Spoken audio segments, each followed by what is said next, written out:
What's going on, Jags fans? It's your boy Jersey Jaguar coming at you with yet another video.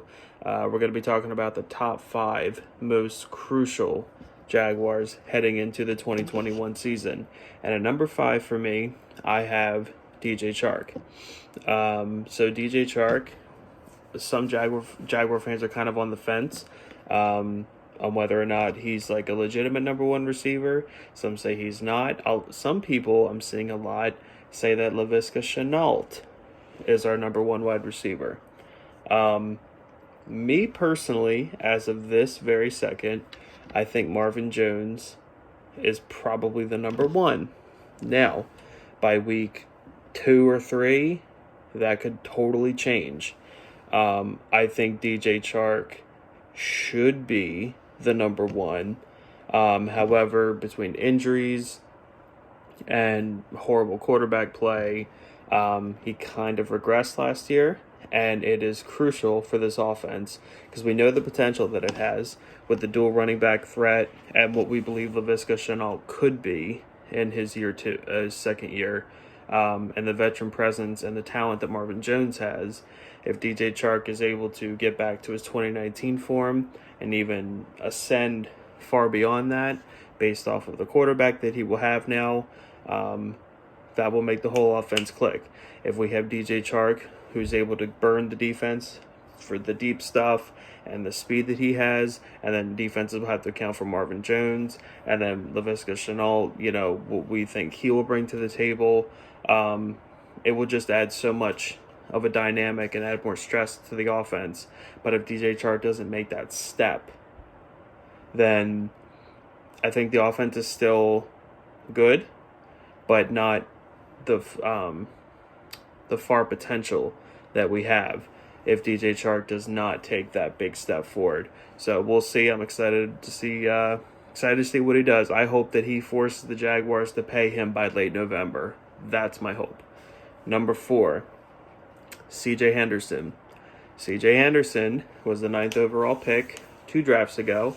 I was kind of bummed when we drafted him, to be honest. I wasn't very happy because I kind of tend to want to stay away from Florida players because I feel like they just don't work out for us for whatever reason. I know Fred Taylor is the exception, but just no, thank you. It just doesn't work out for the Jaguars. But it is, I know I'm only putting him at 4, but it is beyond crucial that CJ Henderson, he doesn't have to be Deion Sanders, he doesn't have to be Richard Sherman in his prime, but CJ Henderson needs to be a lockdown corner at least more times than not. He needs to, if I don't see him at most points in the game, it's a good thing because he's locking the guy down. But when I do see him, I want to see him doing something. He was a first-round pick. Not only a first-round pick, but yet another top 10 Jaguar pick. And we just, at some point, we have to hit on these guys. And it is crucial. Now, with signing Shaquille Griffin, I think that will help him immensely, not only with that mentorship, but knowing that the one side is locked down, that if CJ locks down the other side, then we're good.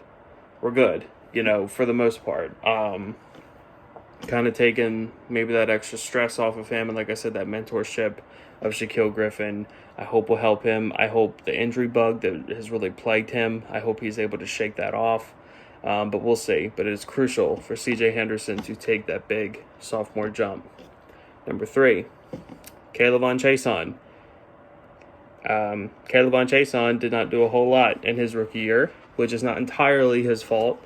He did get better as the year progressed. However, he played in the wrong defensive scheme, which will not be the case this season. And he will have much better coaching. So, hopefully, with those 2 things in mind, he will make himself kind of worthy of the 20th overall pick. And the reason that I put him over CJ Henderson, because you may be thinking, well, CJ Henderson was the higher draft pick, and that's pass rush is the most important thing on defense. If you don't have pass rush, it doesn't matter how good your corners are. Because even the best corners can really, 4 seconds, you're pushing it. Really. Go look at the stats. Like, if you don't have the pass rush, it doesn't really matter who you have. If the quarterback's sitting back there reading a book, eventually he's going to hit the open guy. And again, another first-round pick. The Jags had to start hitting on these guys. I know he's a David Caldwell pick, but still, we have to, because God knows we ain't getting nothing out of Taven Bryan. So we have to get something out of these defensive front guys that we spent first-round picks on. Which brings me to number 2. I can't even stress enough, it is beyond crucial that Josh Allen returns to his rookie form.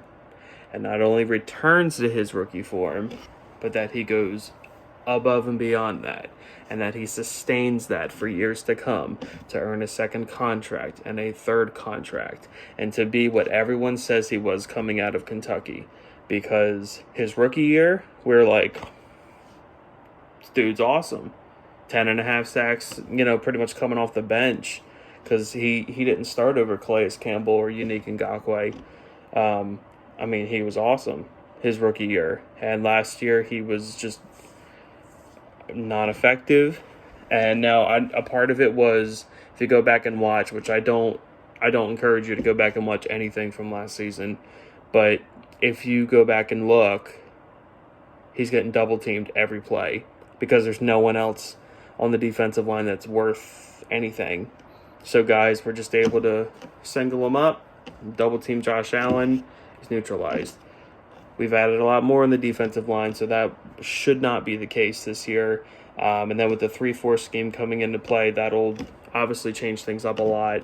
But it's crucial, you guys. It is so crucial that Josh Allen take that step forward and be that superstar player that he was touted to be coming out of college, this player that he showed glimpses of being his rookie year, and a player that I know and truly hope that he can be. Number 1, I don't even got to say it. It's obvious. Trevor Lawrence, quarterback that we just drafted 2 months ago already. 2 months? Yeah, 3 months, whatever. Time's flying. Trevor Lawrence, he is not only the number 1 on this list, he's the number 1 on this team. He's the number 1 on this team for hopefully many, many, many years to come. His rookie season, now I don't expect him to be perfect. If he throws a pick week 1 against Houston, I won't really be shocked. If he gets sacked and fumbles it and screws up a lot in the game against Houston, I can't say I won't be sad, but I won't be shocked. Expect him to make mistakes, but at the same time, you know what? I expect that by this time next year, we're all like, oh my God, we have a quarterback. And not this like, oh, maybe Gardner Minshew can be the guy. And yeah, Minshew mania. And not, well, this is the year Blake Bortles turns it around. I did that for 5 years. Yeah, not fun. But Trevor Lawrence, you guys, he's number 1. He's crucial to this team on so many levels that I can't even begin to describe. You probably already knew he was number 1 on this list, and it's obvious. This is a franchise. This is a team that has not had a quarterback since Mark Brunell in 2004, and nothing is a sure thing. We don't know for sure about Trevor. I'll admit that. But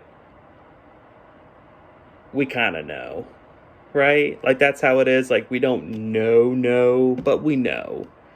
But still, going into his rookie year, how he picks up, how him and Urban Meyer click, how he clicks with reading defenses, NFL defenses, how he clicks with picking up the speed of the game and everything is crucial. I know I might get hate for this. I do not expect the Jaguars to make the playoffs. If the Jaguars win 7 or 8 games, I will be very happy with that. And that's just me being honest.